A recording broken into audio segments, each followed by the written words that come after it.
Hello and welcome to the Inheritors series. Yes, they've let me loose on this one. So I can only apologise to Aled Basey of Workflow Solutions at Deutsche Bank. Aled, you're my first victim on this series. Great to be here. Yeah. Said with confidence, yeah. You actually mentioned me when we were preambling this, you might be slightly longer in the tooth than some of our interviewees. Not as long in the tooth as the interviewer. I thought it would be good to start, Aled, by talking about your path into FX, where you are now. So, I mean, how did you get into FX? Well, Deutsche Bank actually represents a bit of a homecoming for me because I started off at Numis, which is now part of Deutsche Bank. So I joined the grad program there back in 2010. Okay. And then after completing that, I had the opportunity to step across into Citi's voice sales, covering real money. So that was the real introduction to FX. From there, moved across to Morgan Stanley, where obviously I was covering real money and CTAs. Morgan Stanley also had a sort of very advanced sort of quant analytics group, which we work closely with.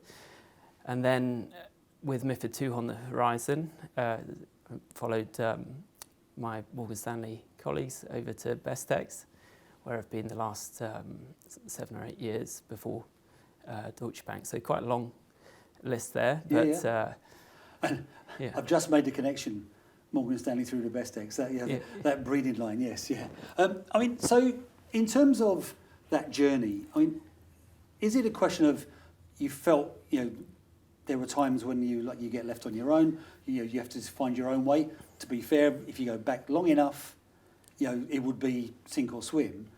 Did mentoring play a role? I think the role of mentoring is crucial. Yeah. It's fairly informal from my own experience. Yep. So worked with many sort of great colleagues, bosses who become mentors, colleagues who become friends.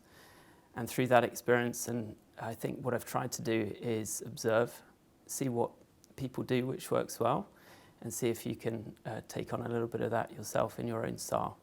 But certainly I think the relationships are key, and taking on what you can is obviously very important. Yeah, I mean, and actually I kind of get that the informal piece of it I don't think has ever changed.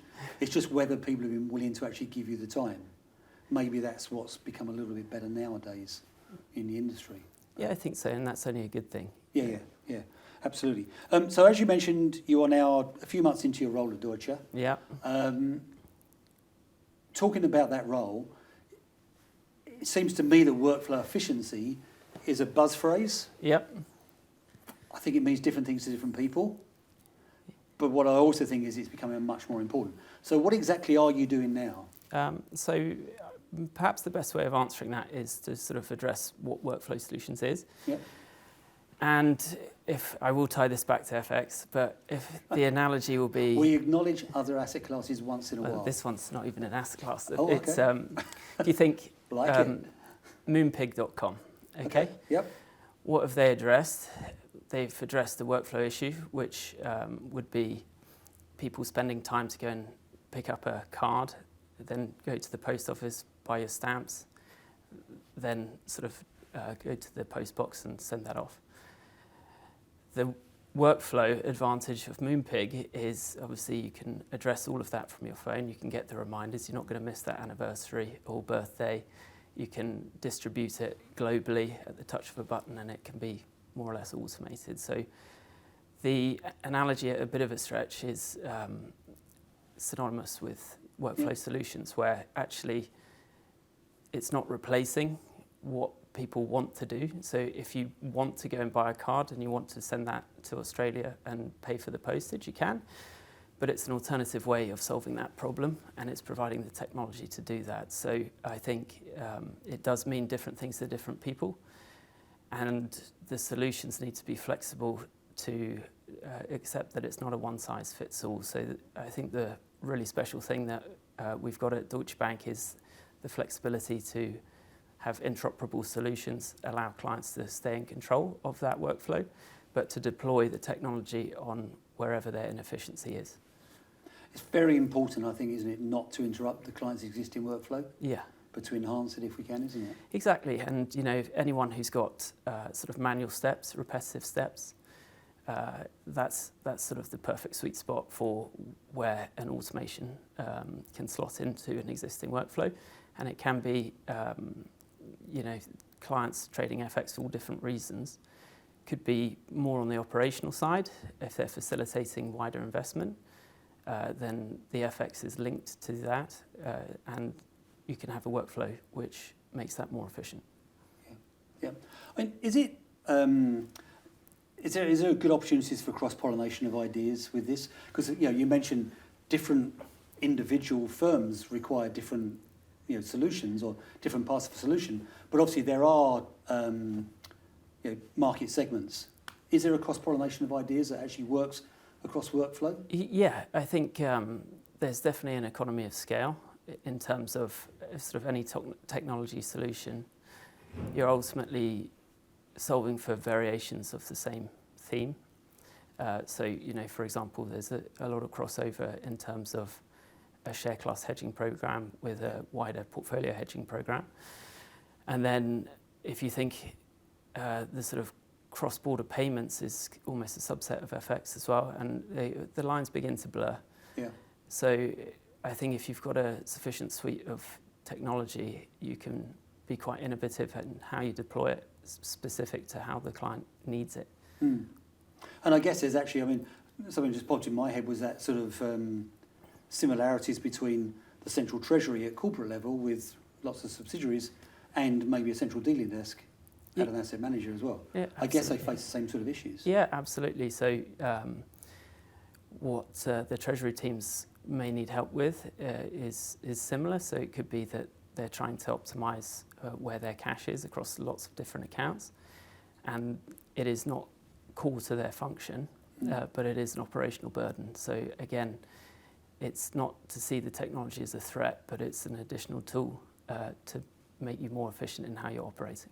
Is there a demand, or do you anticipate demand at some stage for this to go more multi-asset class? Obviously, Deutsche offers services in all the markets. At some stage, do you foresee a situation where someone goes, actually, I'd really like to be able to do this across my, not just fixed income and FX, but maybe into my commodities or my energy or my equities? Yeah, look, I think the technology's there to do it, but you have to follow the client demand. So right now, if you imagine the cost pressures that have come onto the buy side with fee compression, there is a cohort of that community which are looking for FX solutions. Where that grows, we'll be ready for it, but we follow the demand they create it. Yeah. I mean, obviously, technology is playing a big role in all of this. And you mentioned there, and actually, congratulations, that is the first time anybody has ever got Moonpig into an interview on FX, which I think is something to be proud of. But you mentioned the role of technology and how it evolves. Do you find yourself looking at other industries increasingly saying, actually, that's a good idea that we can bring in? Look, I like looking at other industries and seeing if they've solved a problem.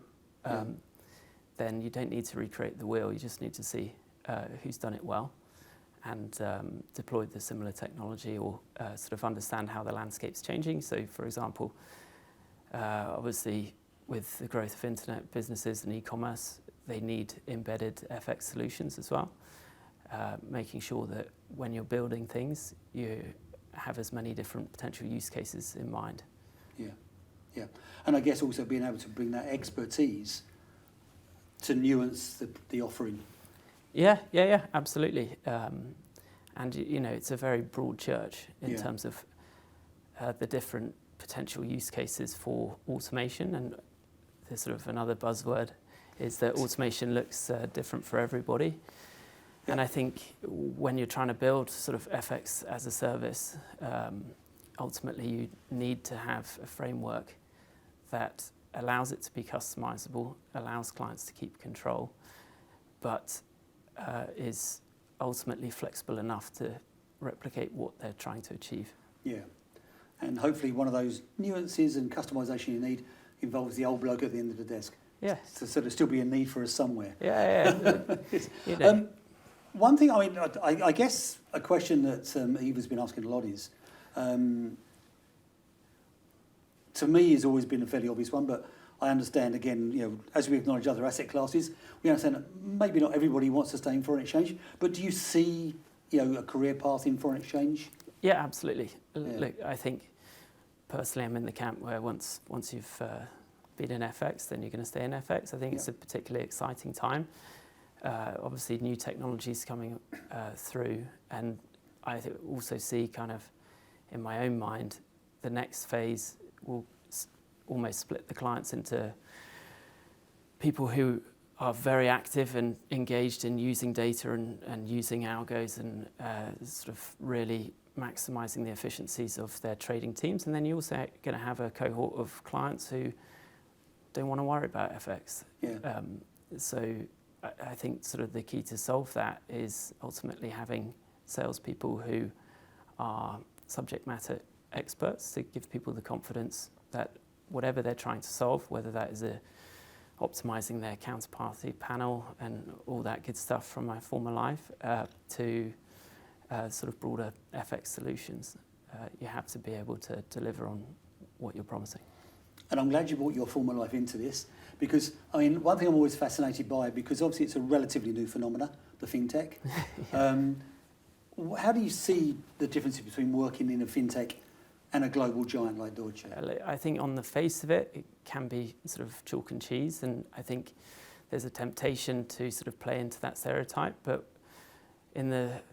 as with anything, it's very down to the specific role that you're in within a global bank.